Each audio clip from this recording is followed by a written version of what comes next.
Iran के foreign minister Abbas Araghchi का कहना है कि वो अमेरिका द्वारा पेश किए गए प्रपोजल को कंसिडर कर रहा है, लेकिन कोई डायरेक्ट एक्सचेंज या कोई डायरेक्ट बात अमेरिका के साथ अभी तक हुई नहीं है और ना वो मेरे ख्याल से करना चाहते हैं। हालांकि अमेरिका ने कुछ 15 पॉइंट्स का प्रपोजल भी जो है वो ईरान के सामने रखा है, जिसमें डी एस्केलेशन के साथ साथ जो ballistic missile cruise missile programme है जो ईरान का मेन हथियार साबित हुआ इस जंग में, उसको अमेरिका जो है वो रोकना चाहता है। उसके अलावा यूरेनियम 235 का जो इनरिचमेंट है उसको भी कहीं ना कहीं अमेरिका ये चाहता है कि वो उसको भी रोके।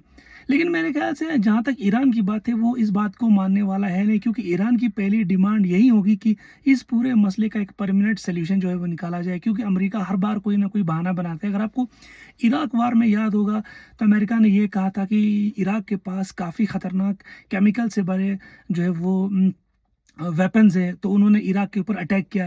लेकिन अटैक के बाद ऐसे कोई वेपन्स वहाँ पे जो है वो मिले नहीं, और सेम सिचुएशन जो है उन्होंने तालिबान के साथ किया।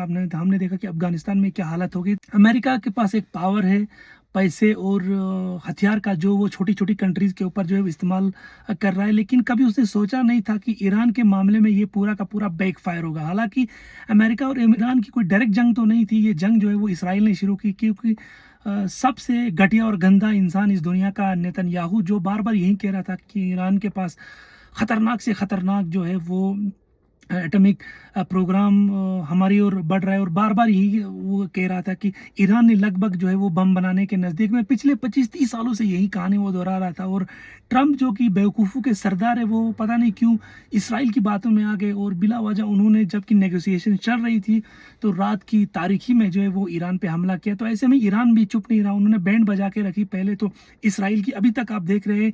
इनफैक्ट जबकि डोनाल्ड ट्रम्प ने कहा था कि 5 दिन के लिए हमने जंग जो है वो रोक के रखी है, उसके बावजूद भी ईरान अपनी क्रूज और बैलिस्टिक मिसाइल से जो है वो नेतन्याहू की बैंड बजा रहा है। तो ऐसे में फॉरेन मिनिस्टर का ये बयान आना कि हम जो है वो नेगोशिएशन पे गौर कर रहे हैं, रिव्यू कर रहे हैं, लेकिन डायरेक्टली अमेरिका के साथ कोई बातचीत नहीं कर रहे हैं। बीच में मेडिएटर है जैसे पाकिस्तान और अलग अलग कंट्रीज, उनके जरिए जो है वो ये एक दूसरे के साथ अपने आइडियाज़ को एक्सचेंज करते हैं। तो ऐसे में क्या कोई परमानेंट सोल्यूशन निकलेगा?